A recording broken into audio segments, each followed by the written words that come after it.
Bonsoir à toutes et à tous. Je suis le conteur et je suis ici pour vous aider à vous endormir avec ces histoires d'horreur inspirées de créateurs de contenu sur OnlyFans. Mais avant de commencer, assurez-vous de vous abonner à la chaîne et de mettre un pouce en l'air sur la vidéo.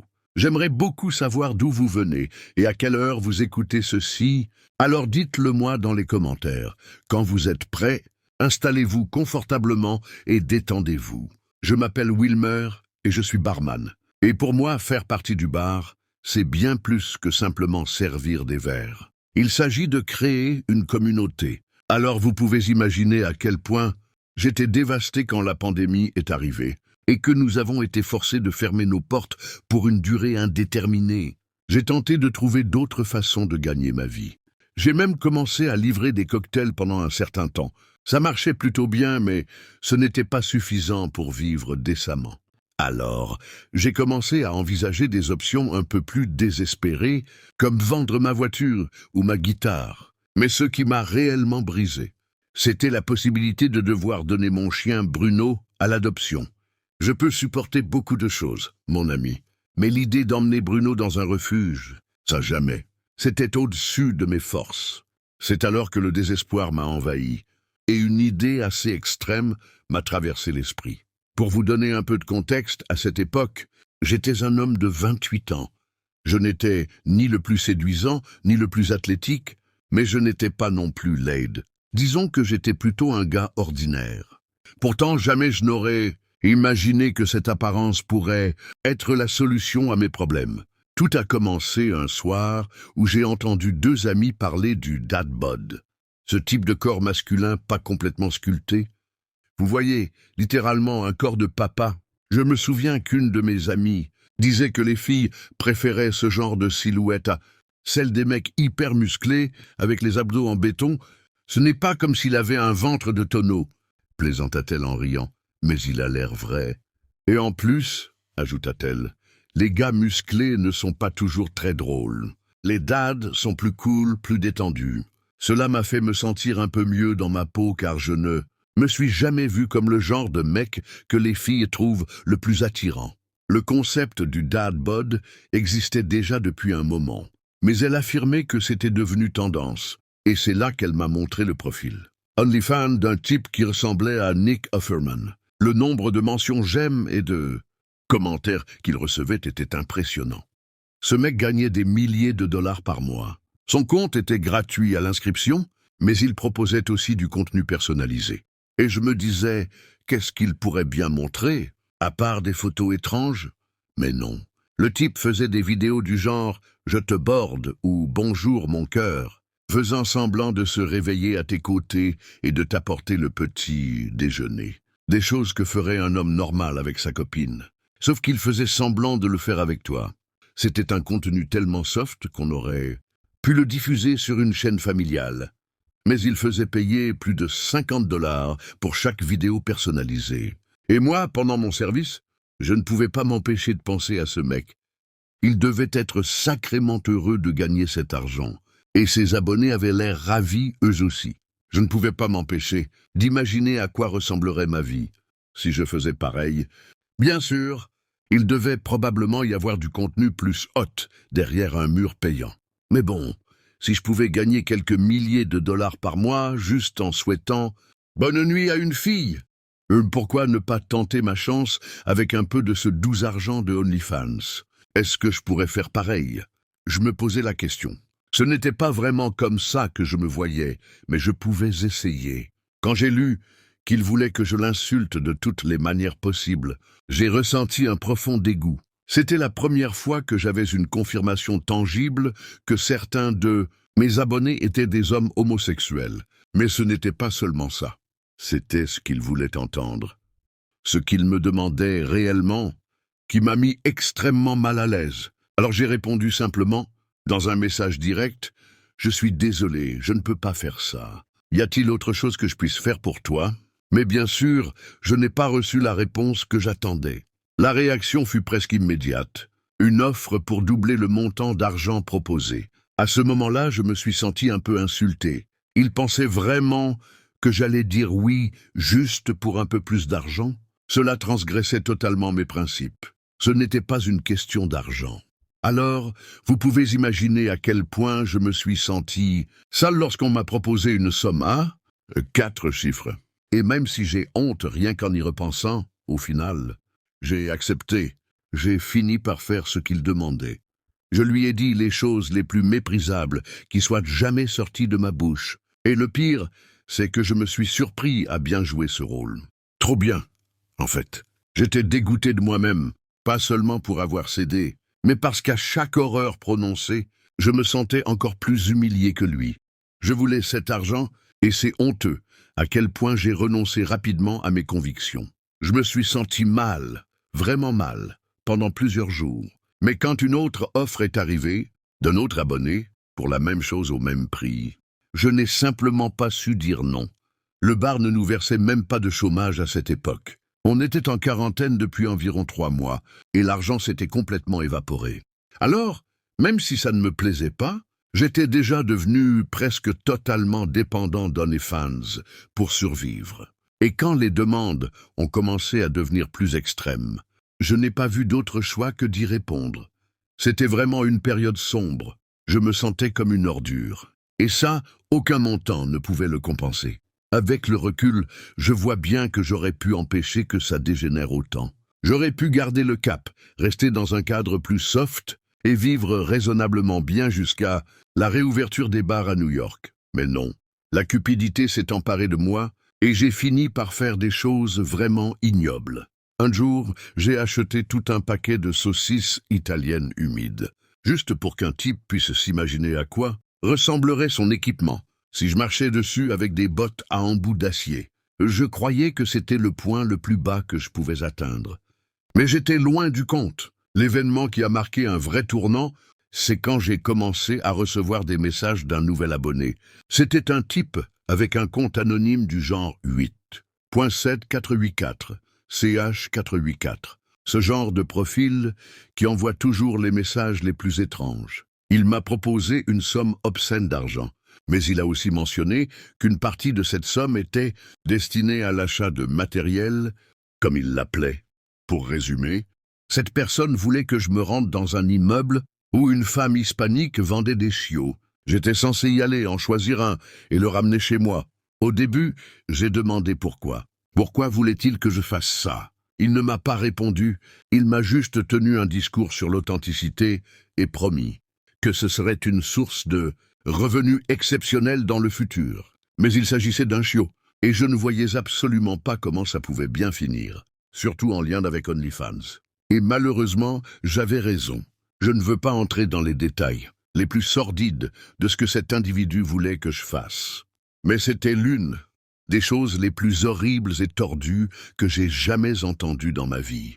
Il voulait que je blesse ce chiot. Pas seulement que je le tue, non. J'ai passé des jours, peut-être des semaines, à lire ses messages, à écouter ses requêtes monstrueuses. Chaque fois que je refusais, il me menaçait. Chaque fois que je bloquais un compte, un autre apparaissait, payait l'abonnement, sachant que j'allais finir par le rembourser après l'avoir bloqué à nouveau. Quand j'ai commencé à craindre qu'il découvre mes informations personnelles, ou pire, que ce soit un groupe de personnes, j'ai enfin trouvé le courage de cliquer sur ce petit bouton « Supprimer mon profil » et faire face aux conséquences. Ce fut une décision difficile, et j'en ai payé le prix fort, mais c'était nécessaire. Tout ça me rendait fou. J'étais rempli d'anxiété. J'avais peur en permanence. Le traumatisme psychologique et moral que j'ai subi à cause de ma plongée dans le monde d'OnlyFans est quelque chose que même tout l'argent du monde ne pourra jamais réparer. Au final, je suis retourné vivre chez ma mère et son compagnon, ici dans le New Jersey. Je ne saurais décrire à quel point il est humiliant de vivre dans un garage, alors que mon 30e anniversaire approche. Mais je sais aussi que ma vie aurait pu être bien pire. Chaque fois que New York me manquait, que je repensais à l'état de mon compte bancaire à cette époque, je regardais Bruno, je caressais sa tête et je me disais « Ouais, le Covid, c'est vraiment une merde.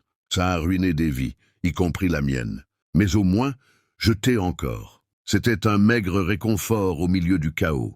Mais à ce moment-là, C'était tout ce que j'avais pour rester ancré dans la réalité. Si quelqu'un m'avait dit, quelques années plus tôt, que je finirais en créateur de contenu sur une plateforme comme OnlyFans, je ne l'aurais jamais cru. J'ai grandi dans une famille extrêmement religieuse, où mes parents m'ont appris à craindre Dieu depuis ma plus tendre enfance. Alors, imaginez briser toutes les croyances qu'on m'avait inculquées. C'était simplement impensable.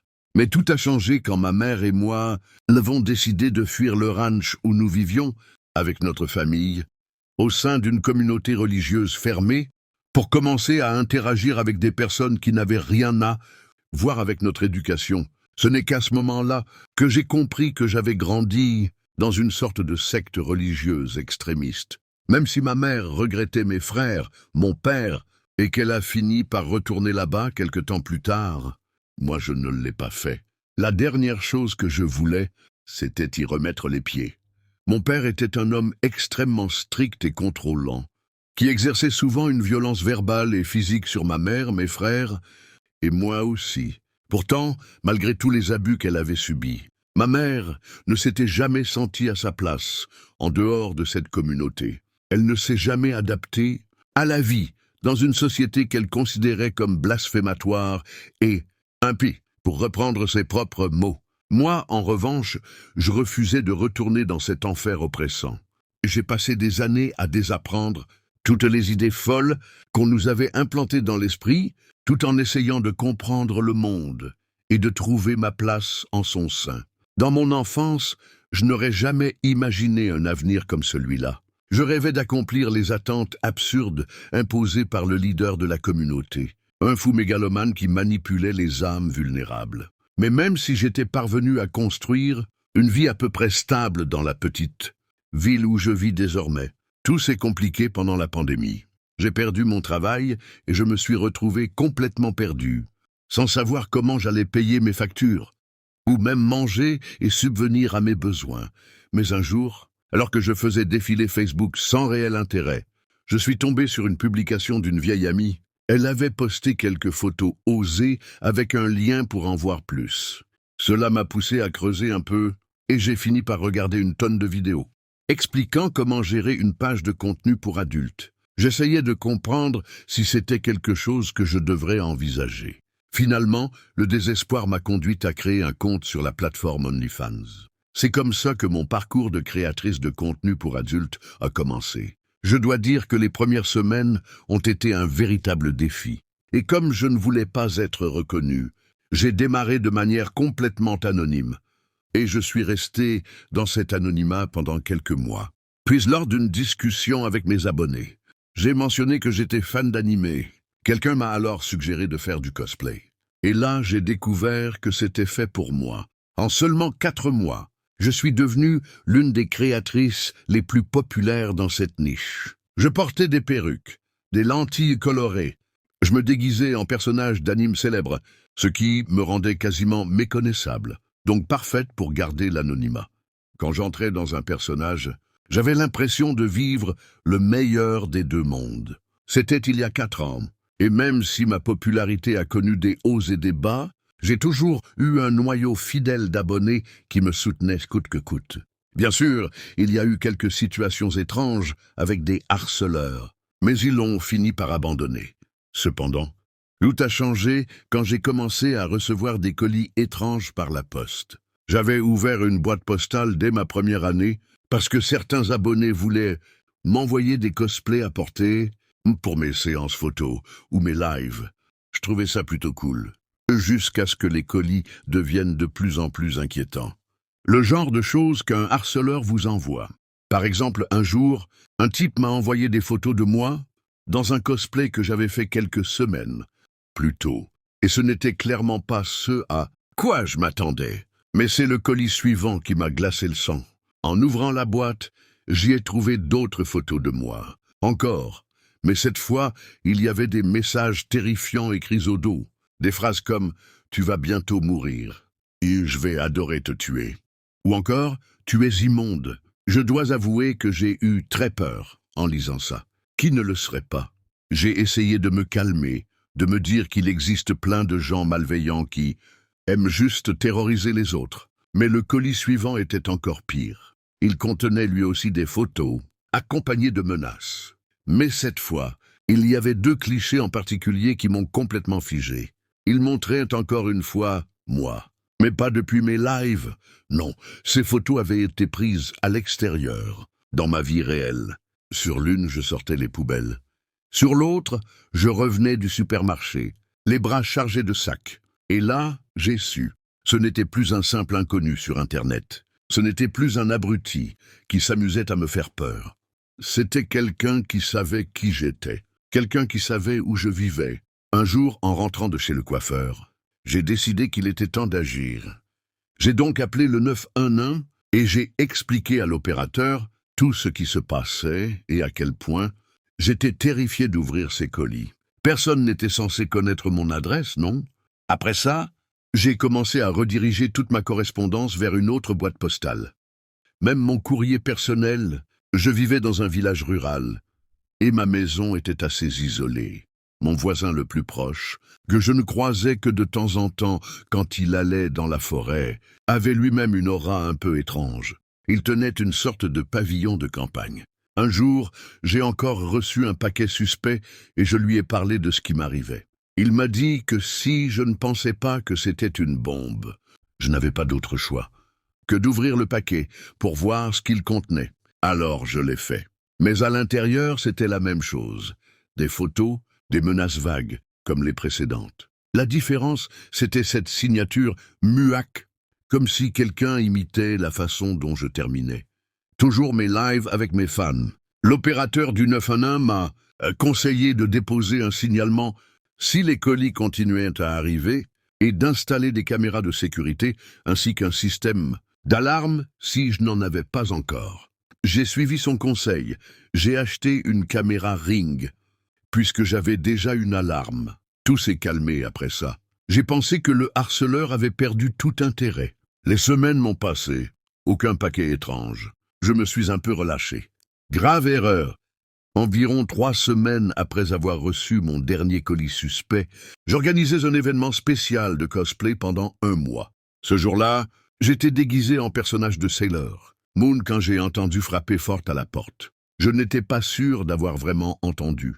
Alors j'ai demandé à mon audience, mais tout le monde a dit que non. Puis le bruit s'est reproduit, plus fort cette fois, au point que même les gens dans le chat l'ont entendu. Le carillon de la porte s'est mis à sonner frénétiquement juste après. J'ai commencé à paniquer. J'ai ouvert l'application de ma caméra Ring pour voir qui c'était. Mais l'écran était noir. Je ne savais pas si quelqu'un avait désactivé la caméra ou ce qui s'était passé. Et puis j'ai failli m'évanouir. Quelqu'un rôdait dehors, en pleine nuit. J'allais couper le direct pour appeler la police. Mais à ce moment-là, les lumières se sont éteintes. Soudain, j'étais plongé dans l'obscurité totale, le cœur battant si fort que je le sentais cogner dans ma poitrine. J'ai couru me réfugier dans ma chambre et j'ai composé le 911. Dès que l'opérateur a décroché, j'ai crié « S'il vous plaît, quelqu'un rôde dehors. Je crois qu'il essaie d'entrer. Le courant est coupé. Je pense qu'ils ont saboté l'électricité. » J'étais complètement paniqué, presque en train d'hyperventiler. L'opérateur m'a demandé si j'avais un système de sécurité. J'ai dit oui, mais que sans courant, ça ne fonctionnerait plus. Cela dépend du système, mademoiselle. Il est possible que le vôtre ait une batterie de secours intégrée. Pouvez-vous voir l'intrus? Non, j'ai regardé sur mon téléphone, la caméra Ring est noire. Je crois qu'ils l'ont couverte ou quelque chose. S'il vous plaît, dépêchez-vous. La connexion était mauvaise. Je n'étais même pas sûr qu'il pourrait me localiser. Je devais faire confiance à mon instinct tout en parlant avec le répartiteur. Tout était si silencieux que je n'entendais plus que ma propre respiration affolée. Les agents sont à environ 20 minutes. Vous êtes proche. 20 minutes. Cela me semblait durer 20 heures. Mes yeux restaient fixés sur la porte, cherchant un mouvement, une ombre. Et c'est là que je l'ai vu. La poignée bougeait, lentement. Il essaye d'entrer. Sais-tu-je chuchoté d'une voix tremblante à l'opérateur. Soudain, la poignée s'est mise à trembler violemment, comme si on forçait la porte. Puis tout s'est arrêté. Un fracas a retenti quand un meuble lourd a été projeté contre la porte. C'est à cet instant que j'ai compris que je ne pouvais plus attendre la police. Ma seule chance était de m'échapper par la fenêtre. Sans réfléchir, j'ai sauté, en espérant ne pas me casser un os. Heureusement, l'herbe haute a amorti ma chute. Je me suis relevé, et en levant les yeux, j'ai vu un homme masqué me regarder depuis ma fenêtre ouverte. Je savais qu'il lui faudrait un moment pour descendre les escaliers et arriver au jardin. J'avais encore le temps de courir vers la forêt. Mais à peine avais-je fait un pas qu'un choc violent m'a stoppé. Une douleur brûlante dans le flanc. J'ai senti un liquide chaud couler sur mon ventre. Ma vision s'est troublée et j'ai vu un autre homme masqué juste devant moi. Un couteau dégoulinait de sang, mon sang. Il avait l'air surpris, presque effrayé, comme s'il n'avait jamais eu l'intention de me poignarder. Je suis tombé à genoux. Son complice s'est approché. Ils sont restés là, figés, à me regarder mourir. « Pourquoi ?» ai-je murmuré. Celui avec le couteau a tourné la tête vers l'autre, qui a hoché la tête. Alors il s'est jeté sur moi, m'écrasant au sol. Mais à cet instant, j'ai remarqué quelque chose qui a tout changé. Aussi près, j'ai vu ses yeux, vert et émeraude, les mêmes que les miens, et la vérité m'a percuté comme un train lancé à toute vitesse. Ce n'était pas possible. Et pourtant, ses yeux, ils étaient remplis de panique. Il cherchait du secours vers l'autre homme. Je l'ai regardé à son tour. Les mêmes yeux, vert intense. Tout s'est éclairé d'un coup dans ma tête. Celui qui était sur moi, c'était mon petit frère, Christian. Et l'autre, c'était mon grand frère, Jérémias. Il ne s'attendait pas à être reconnu. Christian était clairement perdu, effrayé. Et je savais que je devais profiter de ça. Il était né avec une malformation qui faisait qu'une de ses jambes était plus courte que l'autre, ce qui le faisait marcher avec difficulté. Alors, si je réussissais à lui échapper, je pourrais courir et affronter Jérémias, qui représentait la véritable menace. « Christian, s'il te plaît, ne me fais pas de mal !» le suppliai-je, tendant la main pour toucher son visage sous son masque. Il s'arrêta une seconde. Il semblait troublé. Alors, j'ai profité de ce moment d'hésitation pour enfoncer mes doigts dans ses yeux. Il recula de douleur et je le poussai de toutes mes forces. Il tomba sur Jérémias. Je me suis alors mis à courir vers la forêt, aussi vite que mes jambes pouvaient me porter, sans jamais regarder derrière. Je ne savais pas si j'atteindrais la cabane de mon voisin, mais je savais qu'il était chasseur et qu'il n'hésiterait pas à tirer si nécessaire. Je devais juste m'approcher et crier à l'aide. Je courais comme si ma vie en dépendait, sentant chaque pierre. Chaque branche me lacérait les pieds nus sur le sol forestier. Je saignais, j'étais épuisé, mais je n'allais pas abandonner. Et soudain, bam! Un coup de feu éclata à côté de moi. Je m'arrêtai net. « Tu aimes mon cadeau, Tiffany ?» cria une voix. Je ne répondis pas. J'étais tétanisé, figé, incapable de penser. Alors, il continua. « Et donc tu es une honte pour la famille, une sale pécheresse. Tu ne mérites même pas de vivre. » le dit-il avec un mépris glacial. « T'es qu'un imbécile, Jérémias. Rentre dans ton maudit village et laisse-moi tranquille. Je ne vous ai jamais rien fait. J'ai le droit de vivre ma vie comme je l'entends. » criai-je, encore porté par l'adrénaline. Cela avait toujours été comme ça entre nous, un éternel bras de fer. « Je rends service au monde, dit-il. Le monde a besoin qu'on le débarrasse d'une autre Jézabel. Papa serait fier de moi. Maman aussi. » Quand il mentionna notre mère, toute mon énergie s'évapora d'un coup. Je n'avais plus de force. « Que Dieu ait pitié de ton âme de pécheur, » ajouta-t-il. Je l'ai entendu s'approcher. J'ai fermé les yeux, prêt à recevoir le coup fatal. Je savais que la police n'arriverait pas à temps, et que même si mes voisins entendaient le coup de feu, ils ne sortiraient pas. J'allais mourir là, seul, en pleine forêt, et personne ne viendrait ramasser mon corps ou me donner une sépulture décente. Je n'avais plus personne. Mais c'est alors que j'ai entendu un cri de douleur déchirant. J'ai rouvert les yeux. Jérémias venait de se faire prendre la jambe gauche dans un piège à ours que mon voisin avait installé. Je me suis approché avec précaution.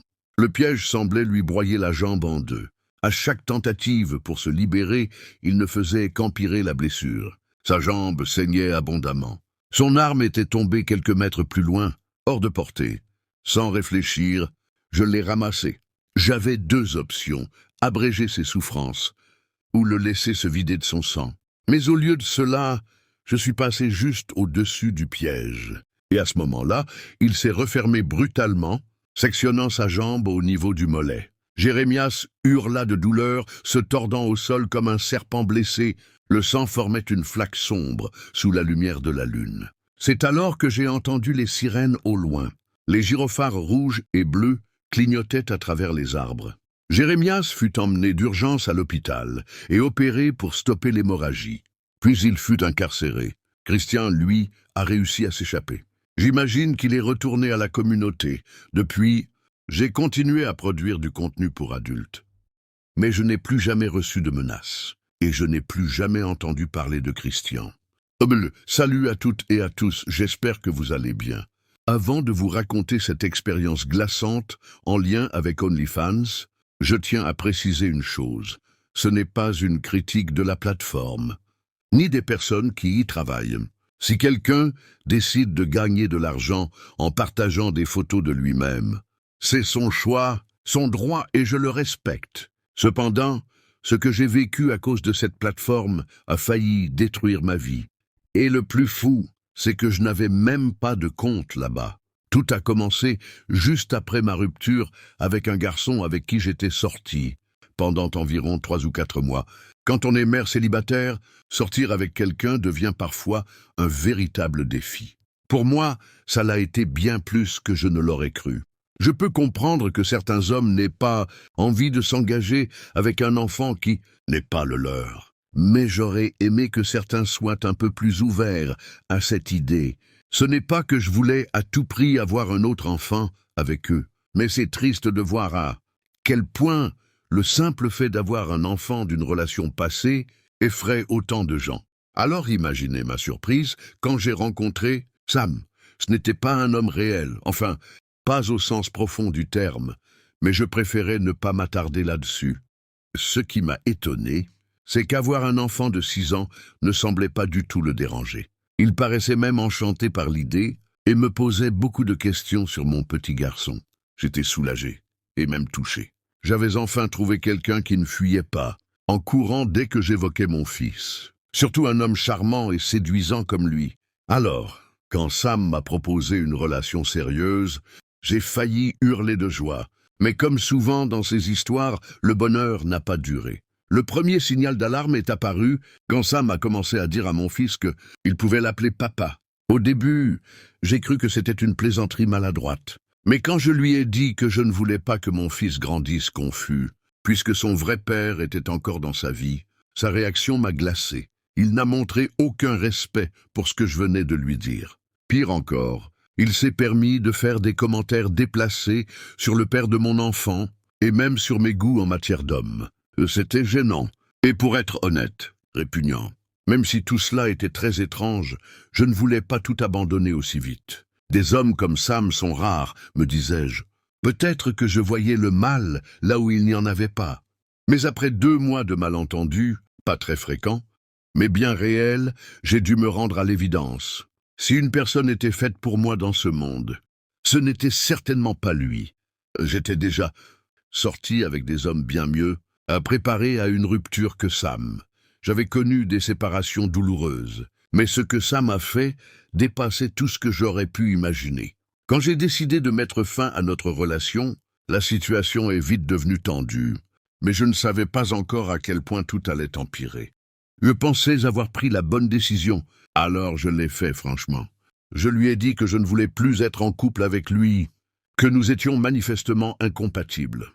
Il ne l'a pas bien pris, mais a fini par l'accepter, du moins en apparence. Mais contrairement à ce que j'espérais, cette rupture n'a pas marqué la fin de mes problèmes avec lui.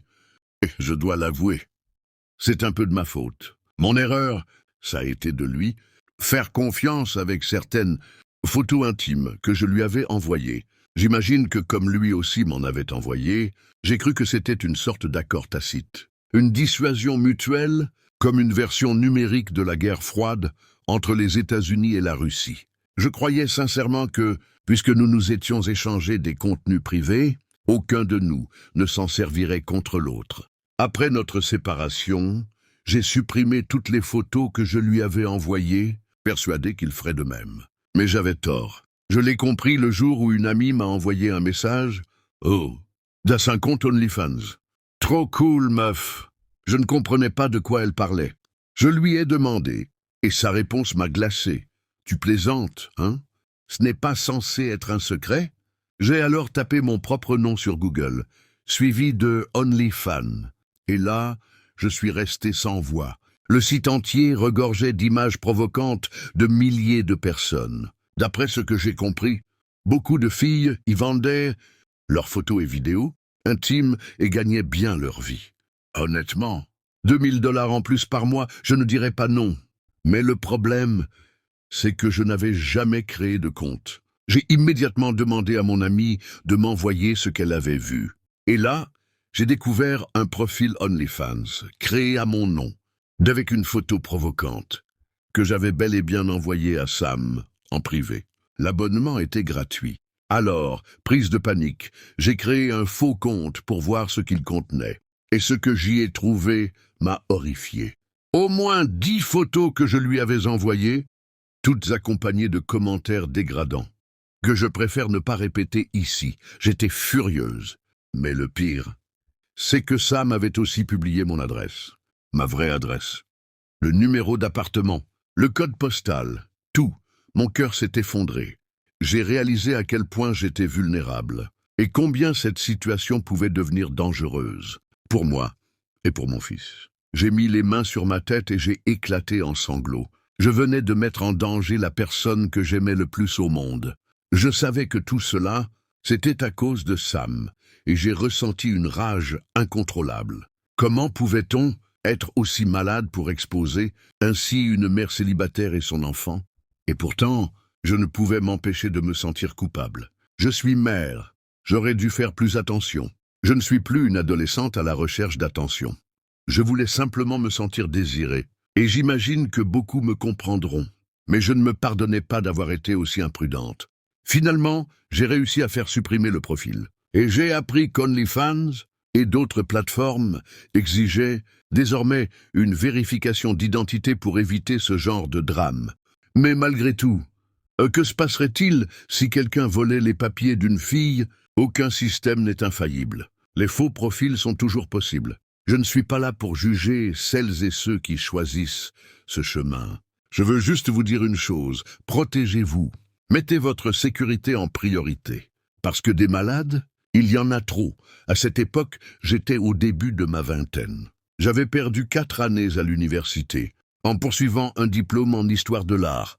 Et je dis bien perdu, parce qu'au moment de l'obtention, je n'avais qu'un bout de papier inutile et un tas de dettes. Il s'est avéré qu'il n'y avait pas beaucoup d'offres d'emploi pour les diplômés en histoire de l'art. Qui l'aurait cru? J'ai cherché du travail pendant les 2 années suivantes. Mais tout ce que j'ai tenté a échoué. À la fin, j'ai fini par trouver un emploi dans le supermarché du coin, mais avec un salaire misérable. Je vivais littéralement de chèque en chèque. Il n'a pas fallu longtemps avant que je m'endette profondément avec mes cartes de crédit, et je savais que je devais agir rapidement si je voulais m'en sortir.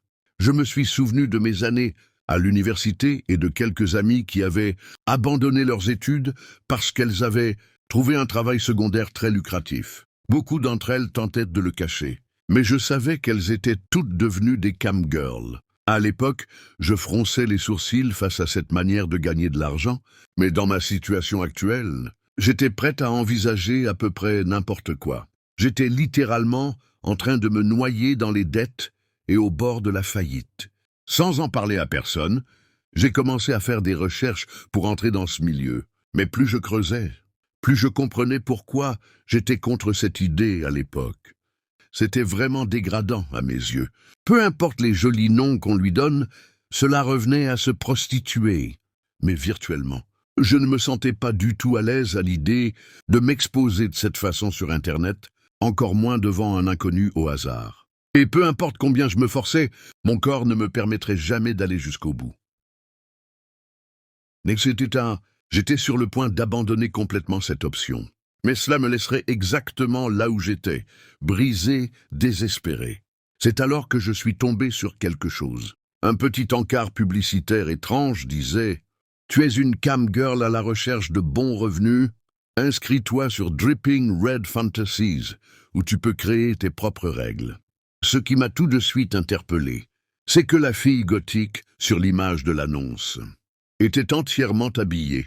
Cela m'a vraiment surprise car jusque-là, je n'avais rien trouvé qui ne nécessite pas d'exposer beaucoup de peau. J'ai essayé de cliquer sur le lien, mais une fenêtre s'est affichée dans mon navigateur, disant « Ce navigateur ne peut pas accéder au lien.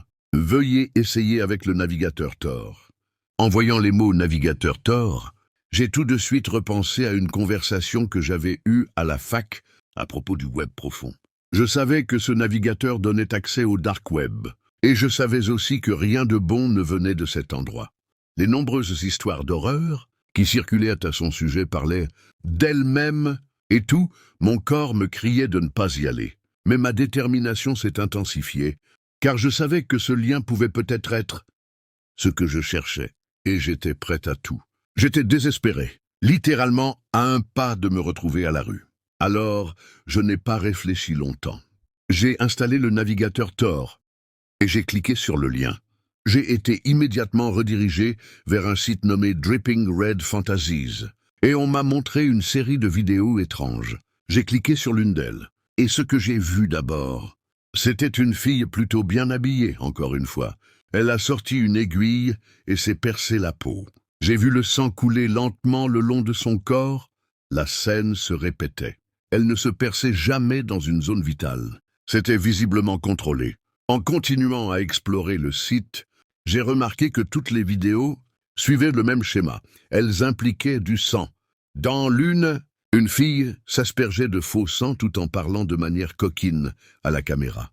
J'étais perplexe. Je tentais de comprendre. Mais tout indiquait que ce site était dédié aux fantasmes sanglants de certaines personnes. Les supposées camgirls ne faisaient rien de sexuel. Elles ne se dénudaient même pas.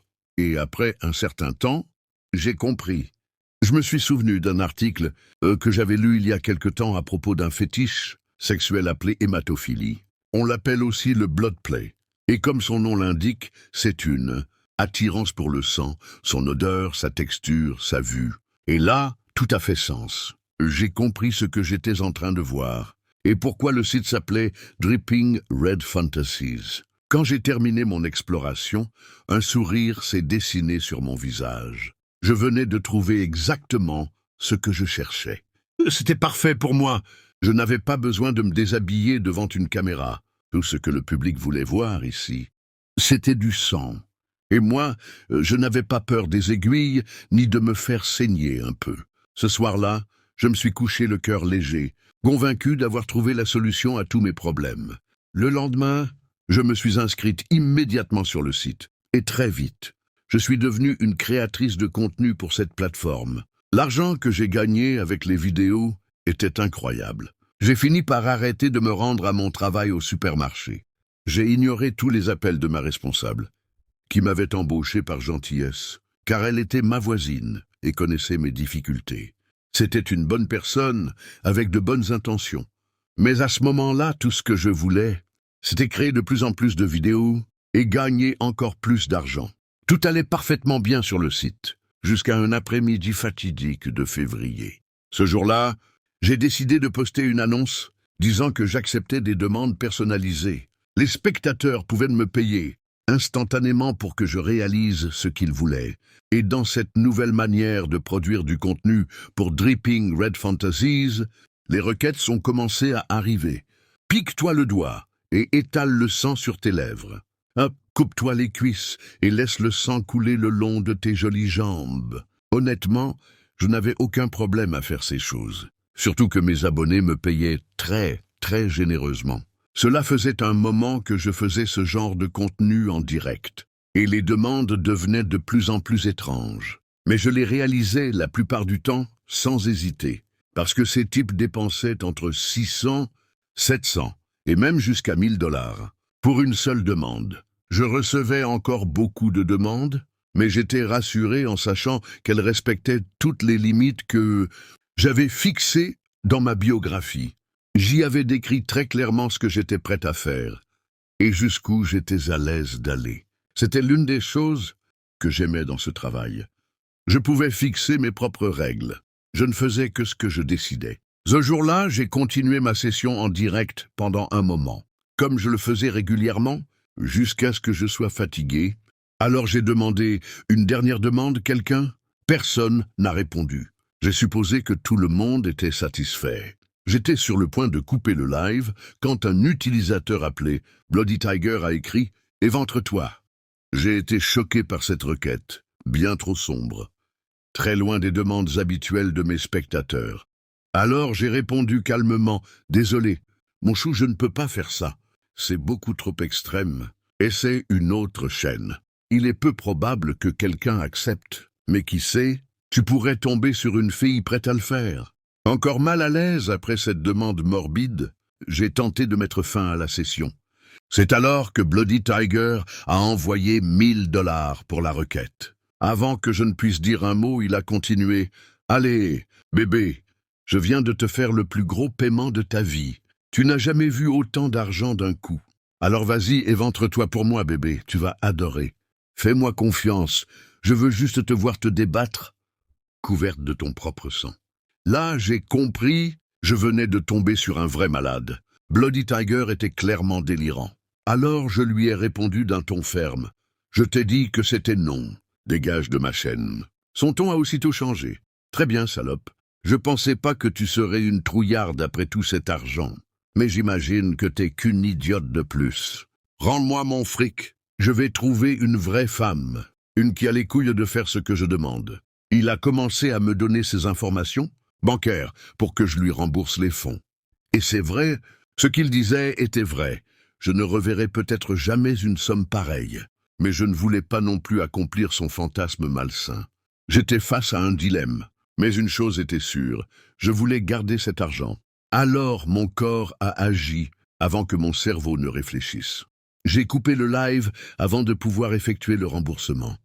Je n'avais jamais fait ça auparavant. Mais je me disais qu'il ne pouvait rien me faire. Il ne savait rien sur moi, ni mon vrai nom, ni mon adresse. J'avais toujours utilisé un pseudonyme. Et puis, je me suis dit que, vu la somme énorme qu'il m'avait envoyée, je n'avais même plus besoin de continuer à faire des vidéos sur Dripping Red Fantasies. Alors, j'ai supprimé mon compte ce soir-là même, et je suis allé me coucher. Je pensais à tout ce qu'on pouvait faire avec cet argent.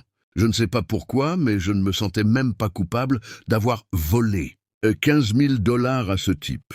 Je me disais, c'est un malade, il mérite ce qui lui arrive, et s'il peut balancer une telle somme à une camgirl au hasard, c'est qu'il a de l'argent à jeter par les fenêtres.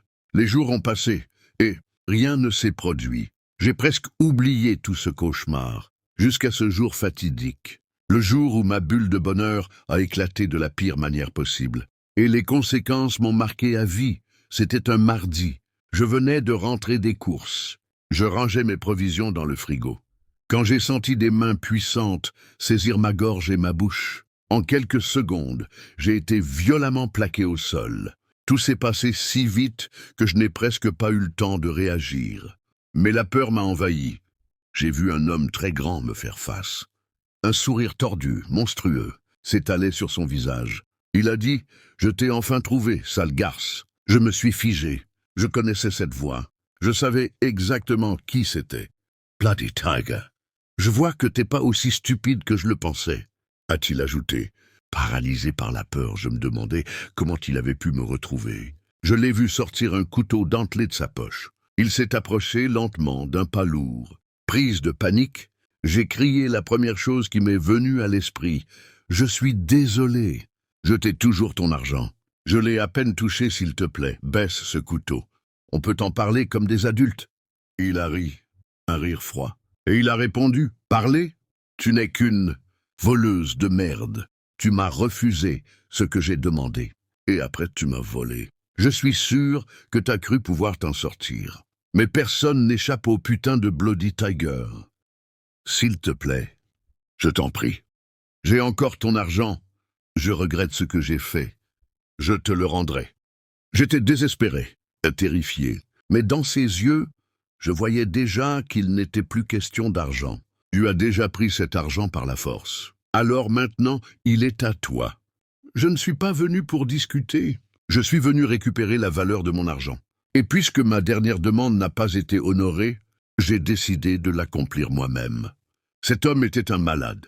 Je n'ai jamais douté, ne serait-ce qu'une seconde, qu'il disait la vérité. À ce moment-là, il serra le couteau dans sa main et s'approcha de moi. Je savais ce qu'il allait faire. Je le lisais dans ses yeux. Alors j'ai fermé les miens et j'ai attendu l'inévitable. J'avais trop peur de le regarder, de voir la lame s'enfoncer dans mon ventre. Une seconde plus tard, j'ai senti le métal du couteau me transpercer l'abdomen. C'était la douleur la plus atroce que j'ai jamais ressentie de toute ma vie. Instinctivement, j'ai ouvert les yeux. Mes mains se sont pressées contre la blessure. Et j'ai vu mon propre sang couler en abondance. J'ai levé les yeux. Je l'ai regardé, terrifié. Alors que je commençais à perdre mes forces, son visage exprimait une fascination totale. Il a plongé ses mains dans la flaque de sang, comme un enfant excité. Puis il s'est frotté le visage, la bouche, goûtant le sang avec un plaisir macabre. C'était une scène répugnante, vraiment perturbante. À un moment, je suis tombé au sol. Mes forces m'abandonnaient, et alors que j'étais là, à l'agonie, il a commencé à faire quelque chose d'absolument immonde avec son propre corps. Je ne décrirai pas les détails, mais c'est la chose la plus malade que j'ai jamais vue. J'ai tenté de crier, mais c'était inutile. Personne n'était assez proche pour m'entendre. Le monde autour de moi est devenu noir. C'était si ironique. Il y a quelques heures à peine, je croyais avoir tout entre les mains. Et maintenant, je n'avais plus que des regrets. Je me répétais que si j'avais gardé mon emploi normal, si j'avais été reconnaissante pour ce que j'avais, rien de tout cela ne serait arrivé. Je m'étais laissé griser par l'argent facile. Et à force de vouloir plus, je m'étais transformée en voleuse. Et là, je payais le prix fort. Mes paupières se sont fermées lentement. Et je me suis senti pathétique. Pathétique de réaliser que cette scène, dégoûtante, serait la dernière chose que je verrais avant de quitter ce monde. Mais alors, j'ai entendu un bruit sourd. Et une seconde plus tard, j'ai vu Tiger s'écrouler au sol, au ralenti, comme une scène irréelle, qui passait devant moi sans que je puisse y croire. Puis, j'ai entendu une voix au loin. « Maggie ? Maggie, est-ce que tu vas bien, Maggie ?» Avant même de voir son visage, j'ai perdu connaissance. Je me suis réveillé à l'hôpital, entouré de ma famille. La police est entrée dans ma chambre. Ils m'ont interrogé. Je leur ai tout raconté. Et quand l'interrogatoire s'est terminé, j'ai posé une seule question. Qui m'a sauvé? On m'a répondu « ta chef ». La responsable du supermarché dont tu nous avais parlé. Cette femme était un véritable ange gardien. Ce jour-là, elle était venue me voir comme elle le faisait parfois. Mais en arrivant, elle a découvert la scène horrible. Et sans réfléchir, elle a attrapé un club de golf posé dans l'entrée et a frappé mon agresseur à la tête. Elle m'a sauvé la vie. C'est le policier lui-même qui me l'a raconté. Et je n'ai pas pu retenir mes larmes. Je suis tellement reconnaissante envers cette femme. Rien dans cette vie ne pourra jamais suffire à lui rendre ce qu'elle a fait pour moi. 3 années ont passé depuis cet incident. Bloody Tiger, dont le vrai nom était John Pfizer, a été condamné pour tentative de meurtre. Moi aussi, j'ai été accusé de vol qualifié, parce que j'avais volé une grosse somme d'argent. Les autorités ont confisqué les fonds. Mon avocat a négocié une peine de 1 an de travaux d'intérêt général, en expliquant au jury que j'avais été agressé et presque tué. Il leur a aussi dit que j'étais prête à restituer chaque centime. Quand j'ai terminé ma peine, je suis retourné à mon ancien poste, au supermarché, aux côtés de la femme qui m'a sauvé la vie. Mes parents ont commencé à me soutenir et à me guider pour que je ne refasse plus jamais les mêmes erreurs.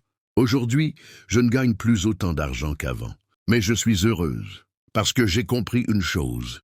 Comme tout le monde, j'étais obsédé par l'idée de gagner vite, et j'ai laissé cette obsession me consumer. Elle a ruiné ma vie, mais j'ai appris. J'ai appris à ralentir, à apprécier les choses simples avec humilité. Et maintenant, je comprends parfaitement ce vieux proverbe, l'argent est la racine de tous les maux.